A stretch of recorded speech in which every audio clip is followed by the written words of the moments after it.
ਵਾਹਿਗੁਰੂ ਜੀ ਕਾ ਖਾਲਸਾ ਵਾਹਿਗੁਰੂ ਜੀ ਕੀ ਫਤਿਹ। ਦਾਸ ਜਗਰੂਪ ਸਿੰਘ ਟਾਈਗਰ ਜਥਾ ਯੂਕੇ ਵੱਲੋਂ ਅੱਜ ਫਿਰ ਇੱਕ ਦੂਸਰੀ ਮੁਲਾਕਾਤ ਲੈ ਕੇ ਡਾਕਟਰ ਹਰਜਿੰਦਰ ਸਿੰਘ ਦਲਗੀਰ ਦੇ ਨਾਲ ਫਿਰ ਆਪ ਤੁਹਾਡੇ ਸਾਹਮਣੇ ਆਏ ਹਾਂ। ਦੂਸਰੀ ਮੁਲਾਕਾਤ ਮਤਲਬ ਪਹਿਲਾਂ ਇੱਕ ਵਿਸ਼ੇ ਤੇ ਗੱਲ ਹੋ ਚੁੱਕੀ ਜਿਹੜਾ ਕਿ ਦਸਮ ਗ੍ਰੰਥ ਬਾਰੇ ਸੀ। ਉਹ ਅਸੀਂ ਦੱਸਿਆ ਸੀ ਕਿ ਦੂਸਰਾ ਹੋਰ ਵਿਸ਼ਾ ਲੈ ਕੇ ਆਵਾਂਗੇ ਜਿਹੜਾ ਕਿ ਸਿੱਖੀ ਵਿੱਚ ਅਕਾਲ ਤਖਤ, ਇਹਦਾ ਫਿਲਾਸਫਾ ਤੇ ਇਹਦੇ ਬਾਰੇ ਹੋਰ ਜਾਣਕਾਰੀ ਇਹਨਾਂ ਤੋਂ ਲਈਏ ਤੇ ਕੁਝ ਸਵਾਲ ਇਹਨਾਂ ਤੋਂ ਅਸੀਂ ਅੱਜ ਪੁੱਛਾਂਗੇ। ਪਰ ਡਾਕਟਰ ਸਾਹਿਬ ਜੇ ਤੁਸੀਂ ਮਾਈਂਡ ਨਹੀਂ ਕਰਦੇ, ਮੈਂ ਇੱਕਦਮ ਮੇਰੇ ਦਿਮਾਗ 'ਚ ਕੋਈ ਚੀਜ਼ ਕਲਿੱਕ ਹੋਈ। ਜਿਵੇਂ ਬਹੁਤ ਕਰਕੇ ਬੰਦੇ ਆਪਣੇ ਨਾਮ ਦੀਆਂ ਡਿਗਰੀਆਂ ਜਾਂ ਹੋਰ ਕੁਝ ਲਾ ਲੈਂਦੇ ਹੈ।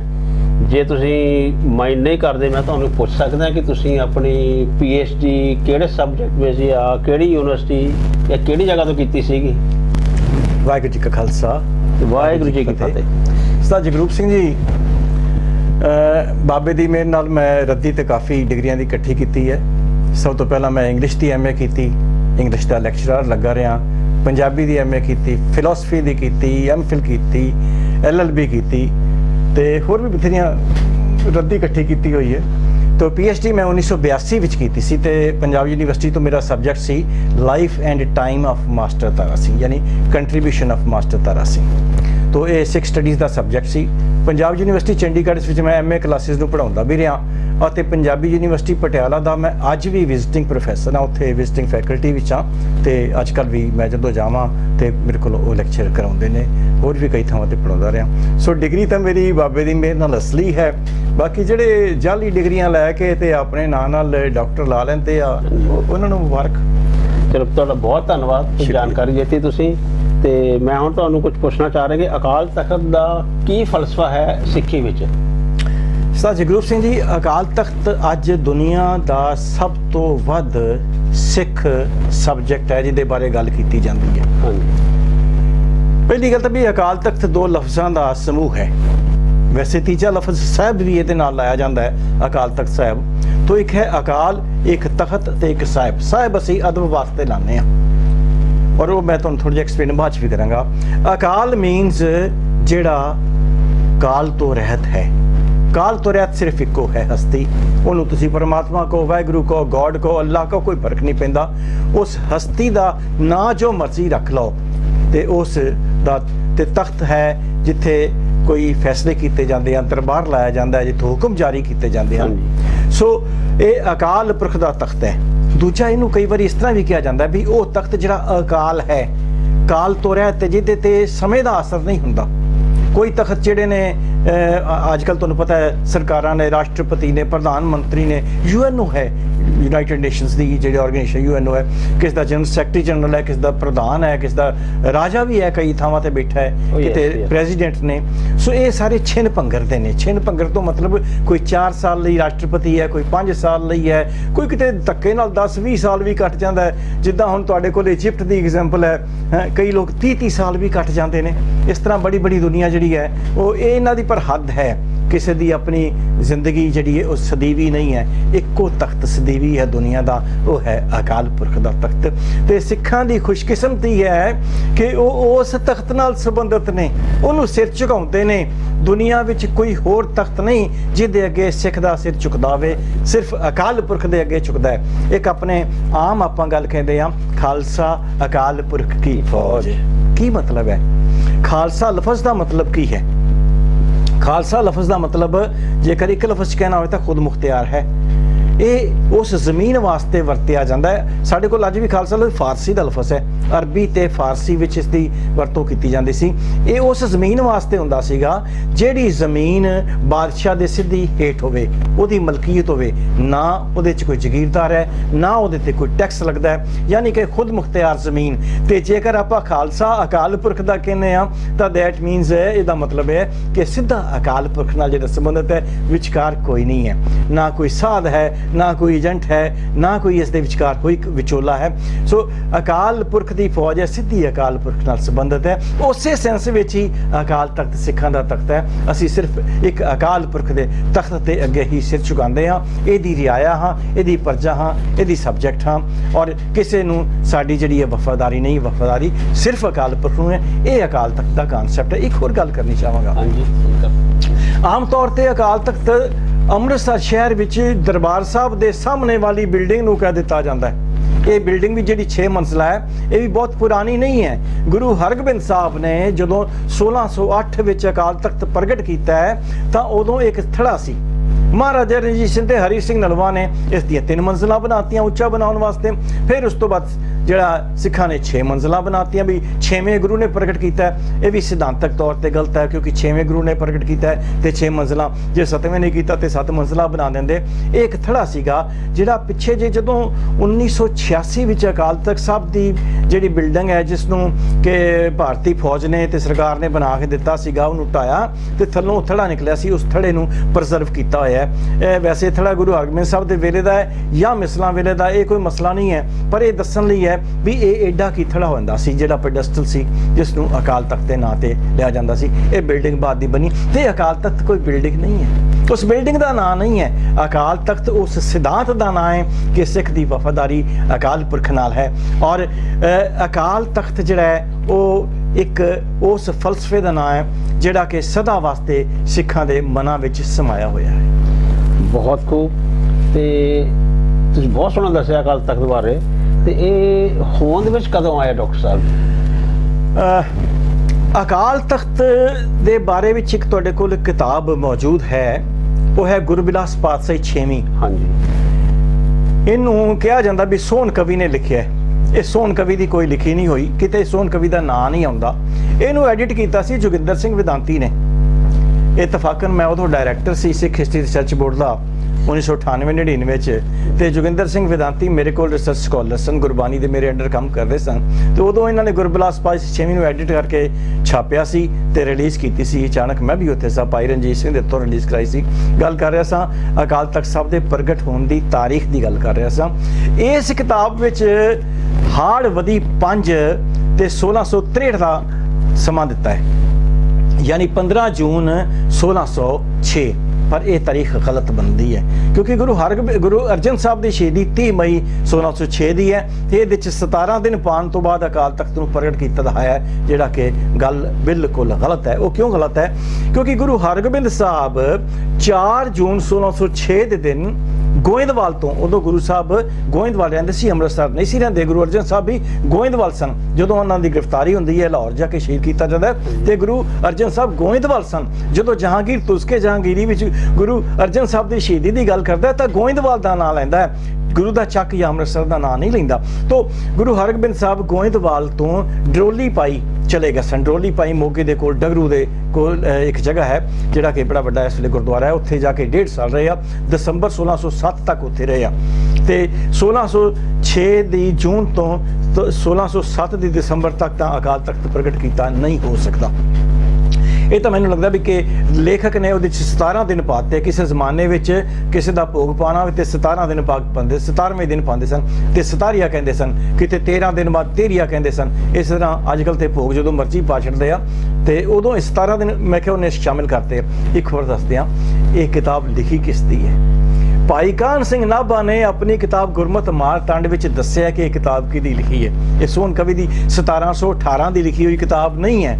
ਇਹ ਕਿਤਾਬ 1830 ਤੇ 40 ਦੇ ਵਿਚਕਾਰ ਲਿਖੀ ਗਈ ਹੈ ਔਰ ਲਿਖਣ ਵਾਲੇ ਨੇ ਇੱਕ ਦਰਬਾਰਾ ਸਿੰਘ ਹੁੰਦਾ ਸੀਗਾ ਨਿਰਮਲਾ, ਉਹ ਹੈੱਡ ਗ੍ਰੰਥੀ ਸੀ ਦਰਬਾਰ ਸਾਹਿਬ ਦਾ, ਤੇ ਇੱਕ ਗੁਰਮੁਖ ਸਿੰਘ ਹੁੰਦਾ ਸੀ ਜਿਹੜਾ ਕਿ ਅਕਾਲ ਤਖਤ ਦਾ ਗ੍ਰੰਥੀ ਸੀਗਾ। ਇਹ 2 ਗ੍ਰੰਥੀ ਸਨ। ਗੁਰਮੁਖ ਸਿੰਘ ਕੌਣ ਸੀ? ਥੋੜੀ ਜਿਹੀ ਮੈਂ ਇਹਦੀ ਜਾਣਕਾਰੀ ਵੀ ਤੁਹਾਨੂੰ ਦੇ ਦਿਆਂ। ਹਾਂਜੀ।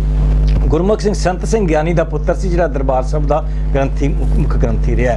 ਤੋ ਯਾਨੀ ਇਹ ਸਾਰੇ ਨਿਰਮਲੇ ਹੀ ਸਨ ਤੇ ਨਿਰਮਲਿਆਂ ਦਾ ਬਣਾਇਆ ਗ੍ਰੰਥ ਹੈ। ਇਸੇ ਕਰਕੇ ਇਸ ਕਿਤਾਬ ਵਿੱਚ ਜੋ ਕੁਛ ਆਇਆ ਹੈ ਉਹ ਸਾਰਾ ਸਿੱਖੀ ਦੇ ਉਲਟ ਹੈ। ਬ੍ਰਾਹਮਣਵਾਦੀ ਤੇ ਨਿਰਮਲਾ ਪਰੰਪਰਾਵਾਂ ਦੀਆਂ ਗੱਲਾਂ ਸਾਰੀਆਂ ਕੀਤੀਆਂ, ਸਿੱਖੀ ਵਾਲੀ ਗੱਲ ਨਹੀਂ, ਨਾ ਇਹ ਗ੍ਰੰਥ ਜਾਂ ਕਿਤਾਬ ਜਿਹੜੇ ਸਿੱਖੀ ਹੈ। ਤੋ ਗੱਲ ਕਰ ਰਹੇ ਸਾਂ ਵੀ 1606 ਵਾਲੀ ਗੱਲ ਗਲਤ ਹੈ। ਤੋ ਇਹ ਹੋ ਸਕਦਾ ਹੈ ਵੀ ਗੁਰੂ ਹਰਗੋਬਿੰਦ ਸਾਹਿਬ ਜਦੋਂ ਉੱਥੋਂ ਆਏ ਨੇ ਡਰੋਲੀ ਪਾਈ ਤੋਂ, ਤਾਂ ਉਹਨਾਂ ਨੇ ਆ ਕੇ ਜੂਨ ਜੁਲਾਈ ਜਿਹੜਾ ਹਾੜ ਦਾ ਮਹੀਨਾ ਹੈ ਤੇ 1665 ਦਾ ਯਾਨੀ ਕਿ 1608 ਚ ਇਸਨੂੰ ਪ੍ਰਗਟ ਕੀਤਾ ਹੋਵੇ। ਤੋ ਇਸ ਤੋਂ ਪਹਿਲਾਂ ਅਕਾਲ ਤਖਤ ਵਾਲੀ ਗੱਲ ਕੋਈ ਨਹੀਂ ਹੈ। ਫਿਰ ਅਕਾਲ ਤਖਤ ਦੀ ਇੱਕ ਦੋ ਘਟਨਾਵਾਂ ਤੁਹਾਡੇ ਨਾਲ ਹੋਰ ਸਾਂਝੀਆਂ ਕਰਨੀਆਂ ਚਾਹਾਂਗਾ ਕਿ 31 ਦਸੰਬਰ 1612 ਦੇ ਦਿਨ ਗੁਰੂ ਹਰਗੋਬਿੰਦ ਸਾਹਿਬ ਨੂੰ ਮਿਲਦੇ ਆ ਸਮਨ ਜਹਾਂਗੀਰ ਦੇ, ਤੇ ਗੁਰੂ ਹਰਗੋਬਿੰਦ ਸਾਹਿਬ ਦਿੱਲੀ ਜਾਂਦੇ ਆ, ਉਹਨਾਂ ਨੂੰ ਉੱਥੋਂ ਗਵਾਲੀਅਰ ਕਿਲੇ ਦੀ ਜੇਲ੍ਹ ਵਿੱਚ ਬੰਦ ਕੀਤਾ ਜਾਂਦਾ ਹੈ, ਜਿੱਥੋਂ 26 ਅਕਤੂਬਰ 1619 ਦੇ ਦਿਨ ਉਹਨਾਂ ਨੂੰ ਰਿਹਾ ਕੀਤਾ ਜਾਂਦਾ ਹੈ। ਉੱਥੋਂ ਫਿਰ ਗੋਇੰਦਵਾਲ ਚਲੇ ਜਾਂਦੇ ਆ ਤੇ ਦਰਬਾਰ ਸਾਹਿਬ 28 ਦਸੰਬਰ 1620 ਨੂੰ ਪਹਿਲੀ ਵਾਰੀ ਆਉਂਦੇ ਆ, ਜਾਣੀ ਕਿ ਪੂਰੇ 7.5 ਸਾਲ ਬਾਅਦ 8 ਸਾਲ ਬਾਅਦ ਉਹ ਦਰਬਾਰ ਸਾਹਿਬ ਆਉਂਦੇ। ਉਦੋਂ ਤੱਕ ਅਕਾਲ ਤਖਤ ਵਾਲੀ ਉਹ ਗੱਲ ਕੋਈ ਨਹੀਂ ਵੀ ਬਿਲਡਿੰਗ ਨੂੰ ਕੋਈ ਵਰਤਿਆ ਜਾਂਦਾ ਹੋਵੇ। ਇਸ ਤੋਂ ਬਾਅਦ ਵੀ ਗੁਰੂ ਸਾਹਿਬ ਉੱਥੇ ਬਹੁਤ ਹੀ ਜ਼ਿਆਦਾ ਦੇਰ ਨਹੀਂ ਰਹੇ ਤੇ ਗੋਇੰਦਵਾਲ ਜਾ ਕੇ ਰਹਿੰਦੇ ਰਹੇ, ਕੁਝ ਕਰਤਾਰਪੁਰ ਜਲੰਧਰ ਵਿੱਚ ਰਹਿੰਦੇ ਰਹੇ, ਮਹਾਰਾਜ ਪਿੰਡ ਜਿਹੜਾ ਬਠਿੰਡੇ ਜ਼ਿਲ੍ਹੇ 'ਚ ਉੱਥੇ ਵੀ ਕੁਝ ਰਹਿੰਦੇ ਰਹੇ। ਸੋ ਅਕਾਲ ਤਖਤ ਦੀ ਪ੍ਰਗਟ ਹੋਣ ਦੀ ਤਾਰੀਖ ਮੇਰੇ ਇਸ ਅੰਦਾਜ਼ੇ 'ਚ 1608 ਜਾਂ 9 ਹੈ, ਪਰ ਬਹੁਤੇ ਵਿਦਵਾਨ ਜਿਹੜੇ ਨੇ, ਬਹੁਤੇ ਹਿਸਟੋਰੀਅਨ 1608 ਦੀ ਤਾਰੀਖ ਮੰਨਦੇ ਹਨ। ਤੇ ਹੁਣ ਜਿਵੇਂ ਵਾਕਈ ਅਕਾਲ ਤਖਤ ਦੀ ਗੱਲ ਚੱਲ ਰਹੀ ਹੈ ਤੇ ਇਸ ਦੇ ਨਾਲ ਹੀ ਰਿਲੇਟਡ ਇੱਕ ਚੀਜ਼ ਆਉਂਦੀ ਹੈ, ਆਮ ਜਿਵੇਂ ਖਬਰਾਂ 'ਚ ਜਿੱਥੇ ਨਾਮ ਜਥੇਦਾਰ ਦਾ ਆਉਂਦਾ, ਅੱਜ ਕੱਲ੍ਹ ਇੱਕਦਮ ਜਾਂਦਾ ਇਹ ਕਿਸੇ ਆਪਣੇ ਅਕਾਲ ਤਖਤ ਦੇ ਜਥੇਦਾਰ ਦੀ ਗੱਲ ਹੋਣੀ ਹੈ। ਤੇ ਕਈ ਵਾਰ ਜਿਵੇਂ ਇੱਥੇ ਗੋਰੇ ਹੀ ਉਹ ਪੁੱਛਦੇ ਆ, ਇੱਕ ਵਾਰ ਹੋਇਆ ਦਾਸ ਨੂੰ ਇੱਦਾਂ, ਉਹ ਕਹਿੰਦੇ ਵਾਟ ਇਜ਼ ਯੂ ਮੀਨ ਜਥੇਦਾਰ। ਹੁਣ ਸਾਨੂੰ ਜਿਵੇਂ ਪਤਾ ਸੀਗਾ ਵੀ ਜਸਟ ਲਾਈਕ ਯੂ ਪੋਪ, ਕਿ ਅਕਾਲ ਤਖਤ ਦੇ ਜਥੇਦਾਰ ਦੇ ਅਹੁਦੇ ਬਾਰੇ ਕੀ ਤੁਸੀਂ ਕੁਝ ਸਾਨੂੰ ਚਾਨਣਾ ਪਾ ਸਕਦੇ ਹੋ? ਇਸ ਤਰ੍ਹਾਂ ਹੈ ਕਿ ਇੱਕ ਆਮ ਤੌਰ ਤੇ ਜ਼ਿਕਰ ਕੀਤਾ ਜਾਂਦਾ ਵੀ ਅਕਾਲੀ ਫੂਲਾ ਸਿੰਘ ਨੇ ਮਹਾਰਾਜਾ ਰਣਜੀਤ ਸਿੰਘ ਨੂੰ ਅਕਾਲ ਤਖਤ ਤੇ ਸਮਨ ਕਰਕੇ ਤਲਬ ਕਰਕੇ ਸਜ਼ਾ ਦਿੱਤੀ ਸੀ, ਭਾਵੇਂ ਸਾਡੇ ਕੋਲ ਇਹ ਕਿਤੇ ਰਿਕਾਰਡ ਵਿੱਚ ਗੱਲ ਨਹੀਂ ਆਉਂਦੀ, ਪਰ ਠੀਕ ਹੈ, ਪ੍ਰਚਲਿਤ ਰਵਾਇਤ ਵਿੱਚ ਆ ਗਈ ਹੈ ਗੱਲ, ਤਾਂ ਉਹਦੇ 'ਚੋਂ ਇੱਕ ਸਿਧਾਂਤ ਪ੍ਰਗਟ ਹੁੰਦਾ ਵੀ ਅਕਾਲ ਤਖਤ ਅੱਗੇ ਸਿਰ ਝੁਕਾਉਣਾ ਚਾਹੀਦਾ ਹੈ। ਪਰ ਉਸ ਕਿਸੇ ਰਵਾਇਤ ਵਿੱਚ ਇਹ ਨਹੀਂ ਹੁੰਦਾ ਵੀ ਅਕਾਲ ਤਖਤ ਦੇ ਉੱਤੇ ਕੋਈ ਜਥੇਦਾਰ ਬੈਠਾ ਸੀ। ਬਾਬਾ ਪ੍ਰੇਮ ਸਿੰਘ ਹੋਤੀ ਦੀ ਕਿਤਾਬ ਜਿਹੜੀ ਅਕਾਲੀ ਫੂਲਾ ਸਿੰਘ ਤੇ ਹੈ ਉਹ 1912 ਦੀ ਛਪੀ ਹੈ, ਔਰ ਉਹਦੇ ਵਿੱਚ ਅਕਾਲੀ ਫੂਲਾ ਸਿੰਘ ਨੂੰ ਸ਼ਹੀਦਾਂ ਮਿਸਲ ਦਾ ਮੁਖੀ ਦੱਸਿਆ ਤੇ ਜਾਂ ਕਿਹਾ ਵੀ ਉਹ ਅੰਮ੍ਰਿਤਸਰ ਦੇ ਗੁਰਦੁਆਰਿਆਂ ਦੀ ਸੇਵਾ ਸੰਭਾਲ ਕਰਦੇ ਸਨ। ਜਥੇਦਾਰ ਲਫ਼ਜ਼ 1912 ਵਿੱਚ ਨਹੀਂ ਆਉਂਦਾ। ਭਾਈ ਕਾਹਨ ਸਿੰਘ ਨਾਭਾ ਨੇ 1926 ਵਿੱਚ ਮਹਾਨ ਕੋਸ਼ ਕੰਪਲੀਟ ਕੀਤਾ ਤੇ 1930 ਵਿੱਚ ਛਾਪਿਆ, ਉਹਦੇ ਵਿੱਚ ਵੀ ਕੋਈ ਐਂਟਰੀ ਨਹੀਂ, 10-12 ਹਜ਼ਾਰ ਐਂਟਰੀਜ਼ ਹੈਗੀਆਂ, ਪਰ ਅਕਾਲ ਤਖਤ ਦਾ ਜਥੇਦਾਰ ਦਾ ਅਹੁਦਾ ਉਹਦੇ 'ਚ ਕਿਤੇ ਨਹੀਂ ਆਉਂਦਾ। ਹੋਰ ਤੁਹਾਨੂੰ ਦੱਸਾਂ, ਕਮਾਲ ਦੀ ਗੱਲ ਹੈ ਵੀ ਸਾਡੇ ਕੋਲ ਸਿੱਖ ਰਹਿਤ ਮਰਿਆਦਾ ਹੈ ਜਿਹੜੀ ਅਕਾਲ ਤਖਤ ਤੋਂ ਹੀ ਜਾਰੀ ਹੋਈ ਹੈ, ਉਹਦੇ ਵਿੱਚ ਵੀ ਜਥੇਦਾਰ ਦੇ ਅਹੁਦੇ ਦੀ ਕੋਈ ਗੱਲ ਨਹੀਂ, ਲਫ਼ਜ਼ ਹੀ ਨਹੀਂ ਆਉਂਦਾ ਅਕਾਲ ਤਖਤ ਦਾ ਜਥੇਦਾਰ। ਚੌਥੀ ਚੀਜ਼, ਗੁਰਦੁਆਰਾ ਐਕਟ 1925-26 ਚ ਬਣਿਆ, ਉਹਦੇ 'ਚ ਵੀ ਅਕਾਲ ਤਖਤ ਦੇ ਜਥੇਦਾਰ ਦਾ ਕੋਈ ਇਸ ਤਰ੍ਹਾਂ ਦਾ ਅਹੁਦਾ ਨਹੀਂ ਗਾ ਜਿਹਦੇ 'ਚ ਵੀ ਕਿਹਦਾ ਅਪਾਇੰਟਮੈਂਟ ਕਰਨਾ, ਕੀ ਉਹਦੀ ਪਾਵਰ ਹੈ, ਕੋਈ ਹੈ ਕਿ ਨਹੀਂ। ਹੋਇਆ ਕੀ ਹੈ, ਬੜੀ ਇੱਕ ਡਰਾਮੈਟਿਕ ਘਟਨਾ ਵਿੱਚੋਂ ਇਹ ਜਥੇਦਾਰ ਲਫ਼ਜ਼ ਜਿਹੜਾ ਹੈ ਉਹ ਪ੍ਰਗਟ ਹੁੰਦਾ ਹੈ। ਉਹ ਕਿਵੇਂ ਹੁੰਦਾ ਹੈ? 10 ਤੋਂ 12 ਅਕਤੂਬਰ 1920 ਵਾਲੇ ਦਿਨ ਜਲਿਆਂਵਾਲਾ ਬਾਗ ਵਿੱਚ ਖਾਲਸਾ ਬਰਾਦਰੀ ਕਾਲਜ ਸਾਧਕ ਦਲ ਵੱਲੋਂ ਇੱਕ ਇਕੱਠ ਹੋਇਆ ਹੈ। 3 ਦਿਨ ਦੀਵਾਨ ਚੱਲਦਾ ਰਿਹਾ। ਤੀਜੇ ਦਿਨ ਖੰਡੇ ਦੀ ਪਹੁਲ ਲਈ ਹੈ ਉਹਨਾਂ ਲੋਕਾਂ ਨੇ ਜਿਹੜੇ ਉੱਥੇ ਗਏ ਸਨ, ਤੇ ਉਹ ਜਿੰਨੇ ਵੀ ਗਏ ਸਨ ਉਹ ਸਾਰੇ ਦੇ ਸਾਰੇ ਅਖੌਤੀ ਪਛੜੀਆਂ ਜਾਤਾਂ ਨਾਲ ਸੰਬੰਧ ਰੱਖਦੇ ਸਨ। ਸਿੱਖੀ 'ਚ ਪਛੜੀ ਜਾਤ ਕੋਈ ਨਹੀਂ, ਸਿੱਖੀ 'ਚ ਕੋਈ ਅਛੂਤ ਨਹੀਂ, ਸਿੱਖੀ ਵਿੱਚ ਜ਼ਾਤ ਪਾਤ ਹੈ ਹੀ ਨਹੀਂ। ਜਿਹੜਾ ਜ਼ਾਤ ਪਾਤ ਬੰਦਾ ਹੈ ਉਹ ਦਿਲੋਂ ਸਿੱਖ ਨਹੀਂ ਹੈ, ਉਹ ਦਿਖਾਵੇ ਦਾ ਸਿੱਖ ਹੈ, ਨਕਲੀ ਸਿੱਖ ਹੈ, ਜਾਂ ਉਹ ਅਗਿਆਨੀ ਸਿੱਖ ਹੈ। तो खैर ਇਹ ਅਖੌਤੀ ਛੂਤ ਜਿਹੜੇ ਸਨ ਇਹਨਾਂ ਨੇ ਖੰਡੇ ਦੀ ਪਹੁਲ ਲਈ ਹੈ, ਤੇ ਉਸ ਤੋਂ ਪਹੁਲ ਲੈਣ ਤੋਂ ਬਾਅਦ ਜਲਿਆਂਵਾਲੇ ਬਾਗ ਦੇ ਪਿਛਲੇ ਦਰਵਾਜ਼ੇ ਚੋਂ, ਜਲਿਆਂਵਾਲਾ ਬਾਗ ਸਾਡੇ ਕੋਲ ਮਸ਼ਹੂਰ ਹੈ, 13 ਅਪ੍ਰੈਲ 1919 ਨੂੰ ਜਦੋਂ ਜਨਰਲ ਡਾਇਰ ਨੇ ਗੋਲੀਆਂ ਮਾਰ ਕੇ 379 ਬੰਦੇ ਕਤਲ ਕਰ ਦਿੱਤੇ ਬੇਦੋਸ਼ੇ, ਤੇ 1300 ਜਿਹੜੇ ਜ਼ਖਮੀ ਕਰਤੇ, ਕਈ ਇਹਦੀ ਫਿਗਰ 3000 ਵੀ ਦੇ ਛੱਡਦੇ ਆ, ਪਰ ਜੋ ਸਾਡੇ ਕੋਲ ਫਿਗਰਸ ਨੇ ਉਹਦੇ 'ਚ ਇਹ ਆ। ਖੈਰ ਉਹਦੇ ਪਿਛਲੇ ਦਰਵਾਜ਼ੇ ਤੋਂ ਜਲਿਆਂਵਾਲਾ ਬਾਗ ਦਾ ਸਿੱਖ ਹਿਸਟਰੀ 'ਚ ਬੜਾ ਵੱਡਾ ਰੋਲ ਹੈ। ਅਕਾਲ ਤਖਤ ਨੂੰ ਆਜ਼ਾਦ ਕਰਾਉਣ ਦੀ ਗੱਲ ਜਿਹੜੀ ਹੈ ਜਲਿਆਂਵਾਲੇ ਬਾਗ ਤੋਂ ਚੱਲੀ ਸੀ। ਇਹ ਇਸ ਤੋਂ ਪਹਿਲਾਂ ਦੀ ਵੀ ਇੱਕ ਘਟਨਾ ਹੈ ਅਕਾਲ ਤਖਤ ਤੇ। ਇੱਥੇ ਸਰਬਰਾਹ ਸੀ ਅਰੂੜ ਸਿੰਘ। ਅਗਸਤ 1920 ਵਿੱਚ ਜਦੋਂ ਉਹਨੇ ਅਸਤੀਫਾ ਦਿੱਤਾ ਤਾਂ ਉਦੋਂ ਵੀ ਅਕਾਲ ਤਖਤ ਦੇ ਸੰਬੰਧ ਵਿੱਚ ਇਕੱਠ ਜਲਿਆਂਵਾਲਾ ਬਾਗ ਵਿੱਚ ਹੋਇਆ ਸੀ। ਜਲਿਆਂਵਾਲਾ ਬਾਗ ਵਿੱਚ ਇਹਨਾਂ ਸਿੰਘਾਂ ਦੀਆਂ ਕੁਰਬਾਨੀਆਂ ਦਾ ਇੱਕ ਮੈਮੋਰੀਅਲ ਛੋਟਾ ਜਿਹਾ ਜ਼ਰੂਰ ਬਣਨਾ ਚਾਹੀਦਾ, ਜਾਂ ਘੱਟੋ ਘੱਟ ਉੱਥੇ ਬੋਰਡ ਜ਼ਰੂਰ ਲੱਗਣਾ ਚਾਹੀਦਾ, ਜਿਹੜਾ ਇਹਨਾਂ ਨੇ 13 ਅਪ੍ਰੈਲ 1919 ਨਾਲ ਜੋੜ ਲਿਆ। ਸਿੱਖਾਂ ਦੀਆਂ ਬਹੁਤ ਵੱਡੀਆਂ ਘਟਨਾਵਾਂ ਜਲਿਆਂਵਾਲੇ ਬਾਗ ਵਿੱਚ ਹੋਇਆ। ਇਹ ਸਿੱਖਾਂ ਦੀ ਯਾਦਗਾਰੀ ਥਾਂ ਵੀ ਖਾਸ ਤੌਰ ਤੇ। ਖੈਰ ਗੱਲ ਕਰ ਰਹੇ ਸਾਂ ਕਿ 12 ਅਕਤੂਬਰ 1920 ਵਾਲੇ ਦਿਨ ਇੱਥੋਂ ਜਿਹੜੇ ਨੇ ਅਖੌਤੀ ਛੂਤਾਂ ਦਾ ਜੱਥਾ ਖੰਡੇ ਦੀ ਪਹੁਲ ਲੈ ਕੇ ਦਰਬਾਰ ਸਾਹਿਬ ਵੱਲ ਗਿਆ ਵੀ ਕੜਾਹ ਪ੍ਰਸ਼ਾਦ ਕਰਵਾਇਆ ਜਾਏ। ਹਰ ਸਿੱਖ ਦਾ ਮਨ ਕਰਦਾ ਕਿ ਮੈਂ ਗੁਰਦੁਆਰੇ ਕੜਾਹ ਪ੍ਰਸ਼ਾਦ ਕਰਵਾਵਾਂ ਜਾ ਕੇ, ਤੇ ਦਰਬਾਰ ਸਾਹਿਬ ਕਰਵਾਉਣ ਵਾਸਤੇ ਤਾਂ ਉਂਝ ਹੀ ਹਰ ਇੱਕ ਦਾ ਮਨ ਕਰ ਪੈਂਦਾ। ਹਾਲਾਂਕਿ ਸਾਰੇ ਗੁਰਦੁਆਰੇ ਇੱਕੋ ਜਿਹੇ ਨੇ, ਪਰ ਫਿਰ ਵੀ ਚਲੋ ਉਹਨਾਂ ਦੀ ਸੋਚ ਸੀ ਤੇ ਉਹ ਚੱਲ ਪਏ। ਤੇ ਜਦੋਂ ਦਰਬਾਰ ਸਾਹਿਬ ਦੇ ਮੇਨ ਗੇਟ ਤੇ ਪਹੁੰਚੇ ਪ੍ਰਕਰਮਾ ਤੋਂ ਪਹਿਲਾਂ ਹੀ ਤੇ ਉਹਨਾਂ ਨੂੰ ਦਰਬਾਰ ਸਾਹਿਬ 'ਚ ਵੜਨ ਨਹੀਂ ਦਿੱਤਾ ਗਿਆ। ਉੱਥੇ ਫੱਟਾ ਲੱਗਾ ਹੋਇਆ ਸੀਗਾ ਕਿ 11 ਵਜੇ ਤੋਂ ਪਹਿਲਾਂ, ਦੁਪਹਿਰੇ 11 ਵਜੇ ਤੋਂ ਪਹਿਲਾਂ ਕੋਈ ਅਛੂਤ ਦਰਬਾਰ ਸਾਹਿਬ 'ਚ ਵੜ ਨਹੀਂ ਸਕਦਾ। ਕਿੱਡਾ ਗੁਨਾਹ ਸੀ, ਕਿੱਡਾ ਪਾਪ ਸੀ। ਗੁਰੂ ਦੇ ਘਰ ਵਿੱਚ, ਗੁਰੂ ਦੇ ਦਰਬਾਰ ਵਿੱਚ, ਗੁਰੂ ਦੇ ਪਵਿੱਤਰ ਥਾਂ ਤੇ ਇਸ ਤਰ੍ਹਾਂ ਦੀ ਪਾਬੰਦੀ, ਜਿਹੜਾ ਗੁਰੂ ਕਹਿੰਦਾ ਹੈ ਨੀਚਾ ਅੰਦਰ ਨੀਚ ਜਾਤ ਨੀਚੀ ਹੂੰ ਆਤ ਨੀਚ, ਜਿਹੜਾ ਕਹਿੰਦਾ ਹੈ ਅਵਲ ਅੱਲਾ ਨੂਰ ਪਾਇਆ ਕੁਦਰਤ ਕੇ ਸਭ ਬੰਦੇ, ਜਿੱਥੇ ਆ ਕੇ ਜਿੱਥੇ ਨੀਚ ਬਹਾਲੀ ਤੇ ਨਜ਼ਰ ਤੇਰੀ ਬਖਸ਼ਿਸ਼ ਦੀ ਗੱਲ ਕੀਤੀ ਹੋਈ ਹੈ। ਉਹ ਉਸ ਥਾਂ ਤੇ ਇਹ ਫੱਟੇ ਲੱਗੇ ਸੀ ਵੀ 11 ਵਜੇ ਤੋਂ ਪਹਿਲਾਂ ਕੋਈ ਅਖੌਤੀ ਅਛੂਤ ਜਿਹੜਾ ਦਾਖਲ ਨਹੀਂ ਹੋ ਸਕਦਾ। ਤੋਂ ਇਹਨਾਂ ਨੇ ਰੋਕਿਆ ਕਿਉਂਕਿ ਸੰਗਤ ਬਹੁਤ ਸੀ ਇਸ ਜੱਥੇ ਦੇ ਨਾਲ, ਉਹਨਾਂ ਧੱਕਾ ਮਾਰਿਆ ਤੇ ਅੰਦਰ ਚਲੇ ਗਿਆ। ਫਿਰ ਦਰਬਾਰ ਸਾਹਿਬ ਜਾਣ ਲੱਗਿਆ, ਫਿਰ ਰੁਕਿਆ। ਦਰਬਾਰ ਸਾਹਿਬ ਦੇ ਵਿੱਚ ਜਦੋਂ ਦਰਸ਼ਨ ਡਿਊਟੀ ਤੋਂ ਵੜਿਆ ਤੇ ਫਿਰ ਧੱਕੇ ਨਾਲ ਵੜ ਗਿਆ। ਉੱਥੇ ਪੁਜਾਰੀ ਨੇ ਪ੍ਰਸ਼ਾਦ ਨਹੀਂ ਲਿਆ। ਖੈਰ ਉਸ ਵੇਲੇ ਜਥੇਦਾਰ ਕਰਤਾਰ ਸਿੰਘ ਚੱਬਰ ਤੇ ਜੈ ਸਿੰਘ ਪੁੱਚਰ ਸਾਰੇ ਜਣੇ ਇਕੱਠੇ ਹੋ ਗਏ। ਬਾਬਾ ਹਰਕਿਸ਼ਨ ਸਿੰਘ ਤੋਂ ਇੱਕ ਡਰਾਮੈਟਿਕ ਘਟਨਾ ਹੋਈ, ਉਹਨਾਂ ਨੂੰ ਕਿਹਾ ਵੀ ਚਲੋ ਗੁਰੂ ਗ੍ਰੰਥ ਸਾਹਿਬ ਚੋਂ ਵਾਕ ਲਓ। ਵਾਕ ਲਿਆ ਤੇ ਨਿਰਗੁਣਿਆਂ ਨੂੰ ਬਖਸ਼ ਰਿਹਾ। ਉਹਦੇ 'ਚ ਵਾਕ 'ਚ ਅਸੀਂ ਵੀ ਪ੍ਰਸ਼ਾਦ ਲੈਣਾ ਚਾਹੀਦਾ। तो प्रसाद वरताया गया तो ये सारे सिंह अकाल तख्त वाल चले गए। जो पुजारियों ने वेख्या भी ये आ रहे ने, इत्थे भी कबूल करना पैना प्रसाद, तो उत्थों भज गए, खाली करके सुंजा छड़ गए। कोई अकाल तख्त ना गुरु ग्रंथ साहब की ताबिया बैठा, ना कोई ना गलबात। तो सिंघां संगतां ने वेख्या भी ये तो गुनाह है कि गुरु ग्रंथ साहब की बेदबी है। तो उन्होंने कहा, पिछों जथेदार करतार सिंह झब्बर होंदे सन, उन्होंने खड़े होकर कहा भी साध संगत जी, क्योंकि पुजारी छड़ गए ने तो कोई सेवा संभाल वास्ते सिंह अगे आओ। 21 सिंघां दा जत्था बना दईए। 4 गेट ने, 4 गेटां ते 3-3 बंदे, कुछ ताबिया बैठन, कोई प्रसाद वास्ते बैठन। तो उन्होंने कहा भी 21 सिंह अपने आप को पेश करने वालंटियर करन। तो सिर्फ 17 बंदियां ने अपने आप को पेश किया। लोगों को समा नहीं हुंदा, तो जिन्हें भी होए 17 जणियां ने कहा भी अपने चो एक जथेदार चुन लो, उस जथे दा जिहड़ी सेवा संभाल। तो जथेदार चुन लिया। तेजा सिंह पुच्चर वो सेवा संभाल दे जथे दे जथेदार सन, ना कि अकाल तख्त दे जथेदार। इत्थों इन्हों ने ना अकाल तख्त दा जथेदार बना लिया, कोई अहुदा नहीं गा। अच्छा फिर हुण किवें होया? इस तो बाद 2 महीने उन्होंने सेवा की है अपने तेजा सिंह पुच्चर ने। फिर दीदार सिंह मट्टू भाई के नूं ये सेवा सौंप दी गई क्योंकि वो थक गए सन 2 महीने लगातार सेवा करके।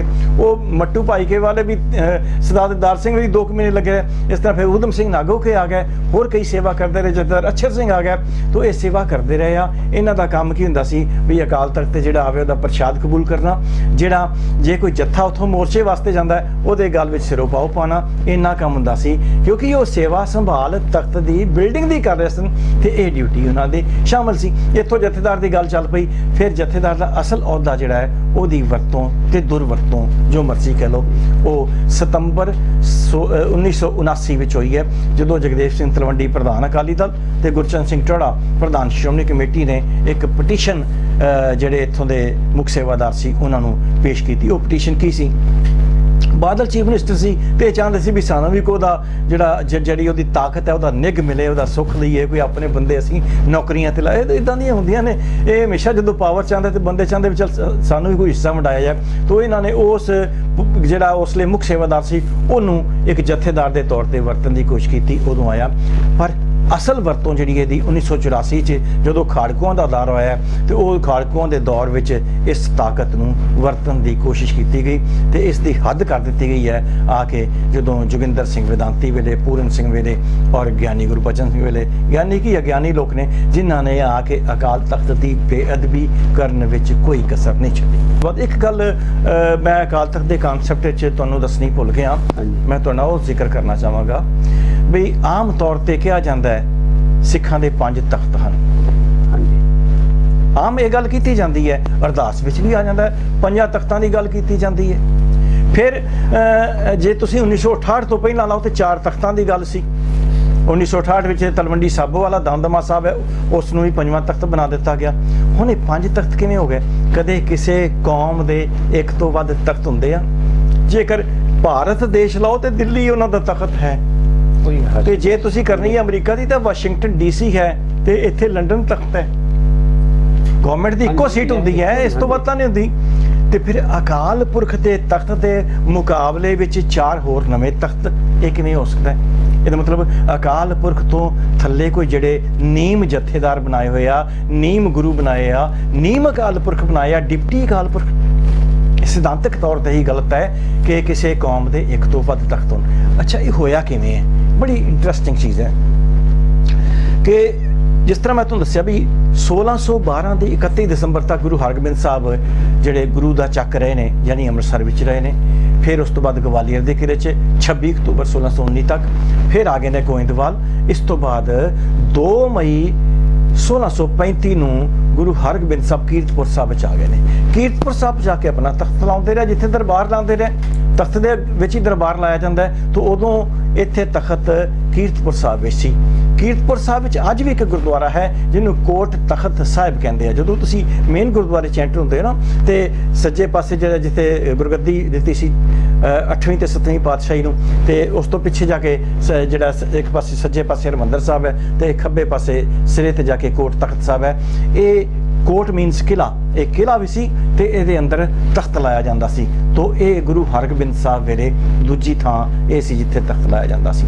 ਫਿਰ ਗੁਰੂ ਹਰਿਰਾਏ ਸਾਹਿਬ ਵੀ ਜਿਹੜੇ ਕੀਰਤਪੁਰ ਸਾਹਿਬ ਜੀ ਰਹੇ, ਗੁਰੂ ਰਾਖੀ ਸਾਹਿਬ ਵੀ ਕੀਰਤਪੁਰ ਸਾਹਿਬ 'ਚ ਰਹੇ, ਉਹੀ ਥਾਂ ਤਖਤ ਸੀ। ਇਹ ਕਦੇ ਅਕਾਲ ਤਖਤ ਤੇ ਨਹੀਂ ਗਏ, ਕਿਤੇ ਅੰਮ੍ਰਿਤਸਰ ਵਿੱਚ ਨਹੀਂ ਗਏ ਵੀ ਜਾ ਕੇ ਉੱਥੇ ਤੇ ਤਖਤ ਦੇ ਉੱਤੇ ਜਾ ਕੇ ਬੈਠਿਆ ਕਰਨ। ਫਿਰ ਉਦੋਂ ਤਖਤ ਕਿੱਥੇ ਗਿਆ ਚਲਾ। ਸੋ ਇਸੇ ਤਰ੍ਹਾਂ ਹੀ ਜਦੋਂ ਗੁਰੂ ਤੇਗ ਬਹਾਦਰ ਸਾਹਿਬ ਕੋਲ ਗੁਰਗੱਦੀ ਆਈ ਹੈ ਤੇ ਉਹ ਬਕਾਲੇ ਵਿੱਚ ਬੈਠੇ ਸਨ। 11 ਅਗਸਤ 1664 ਦੇ ਦਿਨ ਪਹਿਲੀ ਅਰਦਾਸ ਜਿਹੜੀ ਹੈ ਉਹ ਬਕਾਲੇ ਵਿੱਚ, ਜਿਹਨੂੰ ਹੁਣ ਬਾਬਾ ਬਕਾਲਾ ਕਿਹਾ ਜਾਂਦਾ, ਉੱਥੇ ਹੋਈ ਹੈ।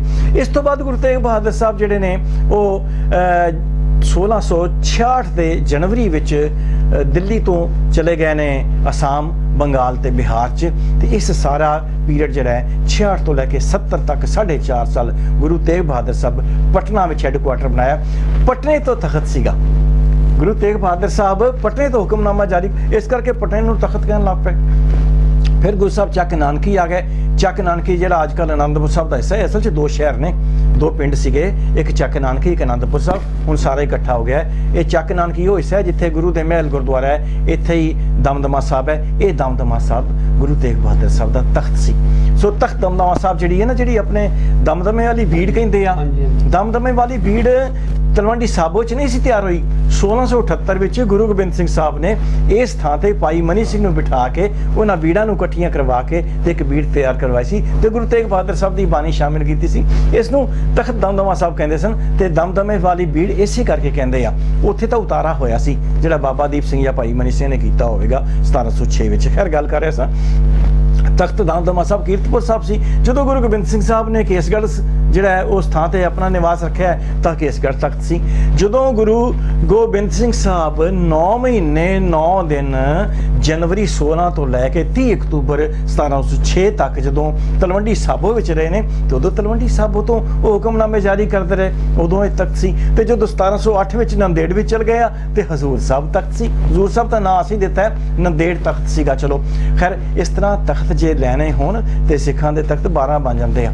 ਐਕਚੁਅਲੀ ਤਖਤ ਨਹੀਂ ਸਨ ਇਹ, ਜਿੱਥੇ ਗੁਰੂ ਸਾਹਿਬ ਰਹਿੰਦੇ ਸਨ ਉਹ ਤਖਤ ਸਨ। ਤਖਤ ਬਿਲਡਿੰਗ ਨਹੀਂ, ਤਖਤ ਸ਼ਹਿਰ ਨਹੀਂ, ਤਖਤ ਇਮਾਰਤ ਨਹੀਂ, ਤਖਤ ਇੱਕ ਕਾਨਸੈਪਟ ਹੈ, ਇੱਕ ਦਰਬਾਰ ਹੈ ਜਿੱਥੇ ਗੁਰੂ ਸਾਹਿਬ ਰਹਿੰਦੇ ਸਨ, ਉਹ ਤਖਤ ਹੈ। ਸੋ ਸਿੱਖਾਂ ਦਾ ਤਖਤ ਇੱਕੋ ਅਕਾਲ ਤਖਤ ਹੈ ਤੇ ਬਾਕੀ ਉਹ ਥਾਵਾਂ ਨੇ ਜਿੱਥੇ ਗੁਰੂ ਸਾਹਿਬ ਬੈਠ ਕੇ ਹੁਕਮਨਾਮੇ ਜਾਰੀ ਕਰਿਆ ਕਰਦੇ ਸਨ। ਤੇ ਇੱਕ ਥਾਂ ਤੇ ਬੈਠ ਕੇ ਹੁਕਮਨਾਮਾ ਜਾਰੀ ਕਰਨਾ, ਜੇ ਇੱਕ ਦਿਨ ਵੀ ਰਹੇ ਆ ਤੇ ਉਸ ਥਾਂ ਨੂੰ ਵੀ ਤਖਤ ਕਹਿਣਾ ਸ਼ੁਰੂ ਕਰ ਗਏ ਤੇ ਫਿਰ 12 ਤਖਤ ਬਣ ਜਾਣਗੇ।